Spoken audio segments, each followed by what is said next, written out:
Bien, vamos a hallar ahora las proyecciones diédricas de un cilindro recto apoyado en un plano proyectante al vertical. Si está apoyado en un plano proyectante al vertical, su base no se ve en verdadera magnitud, es decir, tendremos que hacer un abatimiento. La altura, en cambio, son rectas frontales, son perpendiculares a este plano, pues la altura al menos sí se ve en verdadera magnitud en su proyección vertical. ¿Qué conocemos? El centro de la base, el radio de la base y la altura, que son 60 milímetros. Una única consideración antes de empezar. El cilindro tiene dos bases, la inferior y la superior. Bien, pues la inferior es la que está en este plano proyectante al vertical. La base superior estaría en un plano Q paralelo a este proyectante vertical, evidentemente. Bien. Para dibujar la base, ya dijimos que las proyecciones de una circunferencia en un plano de este tipo, aquí se ve de canto una recta, un segmento, perdón, y aquí se ve como una elipse. Bien, pues en este plano teníamos una alternativa al abatimiento, que era hallando los ejes de esa elipse que es la proyección horizontal. Bien, ¿cuáles son esos ejes? Pues mirad, el mayor no puede ser más que un diámetro real de la circunferencia. Es decir, ese diámetro en verdadera magnitud. Vamos a ver en qué recta se vería. El eje menor de esa elipse pues sería la perpendicular. Bien, pues mirad, aquí en verdadera magnitud, ¿qué es lo único que se puede ver? Una recta de punta, mientras que la perpendicular a ella sería una recta frontal. Bueno, pues empezamos por dibujar esa recta frontal, ese diámetro real A'B'. ¿Por qué se ve en verdadera magnitud aquí? Porque es una recta frontal, es decir, su proyección horizontal es paralela a la línea de tierra. Aquí se ve en verdadera magnitud. El diámetro perpendicular a esta, claro, la perpendicularidad se ve, sí. ¿Por qué? Porque esa recta de punta que vamos a trazar por O es paralela a la horizontal, por lo tanto, por el teorema de las tres perpendiculares, si una recta es paralela a un plano de proyección, con que una de las dos sea, ese ángulo recto se ve en verdadera magnitud. Es decir, esa recta de punta sería C' de', coincidiría con O', mientras que aquí la tendríamos en verdadera magnitud. Y aquí tenemos los dos ejes de esa elipse, eje mayor, CD, eje menor, AB. Ya lo único que nos quedaría es hallar los focos. Recordemos que con el semieje mayor, haciendo centro en uno de los extremos del eje menor, A o B, obtenemos los focos y sacamos una serie de puntos. En este caso ya tenemos 4, pues otros 4, y dibujaríamos la elipse. Bien, pero casi que es más rápido hacer el abatimiento. Entonces vamos a volver a los datos originales, vamos a volver a ese centro O, y para dibujar la base vamos a abatir el contenido de este plano P. El abatimiento se hace directamente aquí, es decir, ese punto O abatido, ¿a qué distancia está de la charnela, que es P? Pues la distancia real que hubiera. Esa distancia real la vemos aquí, porque eso sería una recta frontal. Bien, pues como esa distancia real la vemos aquí, nos lo traemos y lo bajamos hasta la perpendicular a la charnela, que es la dirección de abatimiento. Aquí ya en ese abatimiento sobre el plano horizontal podemos dibujar cualquier cosa ya en verdadera magnitud. Bien, pues dibujamos esa circunferencia de radio 20 y como su proyección horizontal va a ser una elipse, pues no tenemos más remedio que sacar una serie de puntos. Estos 8. No es capricho hallar estos 8 en dos ejes paralelo y perpendicular a la charnela y en estos otros dos ejes a 45 grados, porque aunque pueda parecer que estamos perdiendo tiempo al hacer estas bisectrices, pues realmente nos está ahorrando tiempo en pasos posteriores. ¿Por qué? Porque estos dos están alineados en perpendicular a la charnela, pero es que estos dos también lo están en perpendicular a la línea de tierra. Es decir, eso al fin y al cabo nos va a ahorrar tiempo a posteriori, lo mismo que la molestia ligera que nos tomamos al poner los nombres de manera ordenada, en este caso en sentido horario, A, B, C, D, E. ¿Por qué? Porque eso al final nos va a ahorrar tiempo aquí.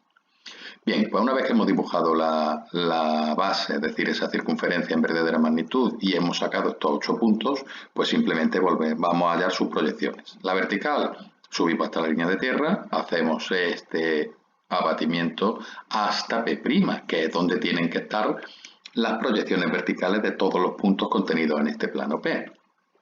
¿Cuál es la proyección vertical de esta circunferencia? Pues este diámetro C'G', que si miramos aquí, vemos que su longitud coincide con la del diámetro real. Claro, CG es frontal, es paralela al plano vertical, esto es paralelo a la línea de tierra, por lo tanto aquí se ve en verdadera magnitud.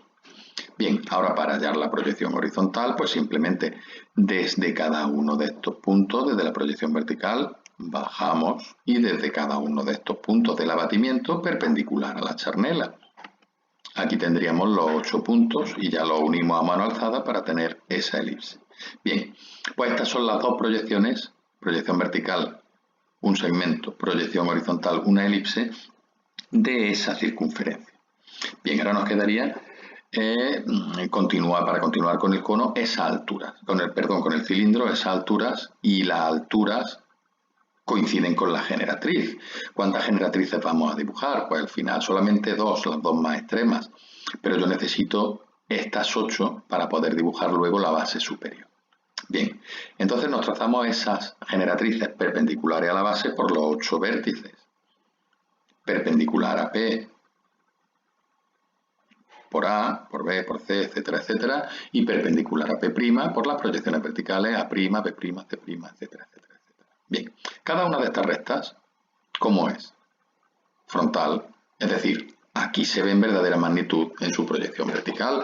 Bueno, pues a partir de C', B', D', A', etcétera, etcétera, etcétera, nos llevamos la altura real del cilindro, que recordemos eran 60 milímetros. Bien, vamos a fijarnos aquí. Nos llevamos los 60 milímetros a partir de C' y este será el punto 3'. No es capricho llamarlo 3'. Simplemente es seguir el mismo orden que hemos seguido abajo. Sobre el punto A tendremos el punto 1, sobre el punto B el 2, C, 3, D, 4, etcétera, etcétera, etcétera, y así tendremos el mismo orden. Bien, pues repito, a partir de C' en esta recta nos llevamos la altura real, tenemos 3', y la proyección horizontal de ese punto C pues estará en su recta que pasa por C, en perpendicular a la línea de tierra. Bien, pues eso lo hacemos con todas estas generatrices. A partir de B' y de D' nos llevamos los 60 milímetros, 2' y 4'. Y así con todas. Y cada uno de esos puntos, bueno, pues lo bajamos hasta su recta, o bien la longitud que nos haya salido aquí de C a 3, la cogemos con el compás y la transportamos. A partir de B tendremos 2, a partir de A tendremos 1, etcétera, etcétera, etcétera. Bien, pues tenemos aquí los 8 puntos de la base superior, aquí igual. Bien, pues ya nos queda simplemente dibujar las proyecciones. La proyección vertical, pues es un rectángulo. Lo mismo que esta base se veía de canto, se veía como un diámetro, como un segmento, pues esta exactamente igual. Entonces la proyección vertical de este cilindro es un rectángulo que tiene como bases el diámetro de la base y como altura la generatriz real. La proyección horizontal, bueno, pues aquí sí tenemos que tener en cuenta consideraciones de partes vistas y ocultas. En primer lugar, la base superior, pues esa se ve sí o sí. ¿Por qué? Porque es lo que tiene mayor cota, es decir, al mirar desde arriba esta la vemos enterita.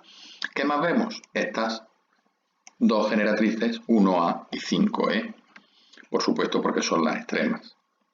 Bien, las otras generatrices por supuesto no se dibujan, simplemente nos han servido para sacar estos puntos.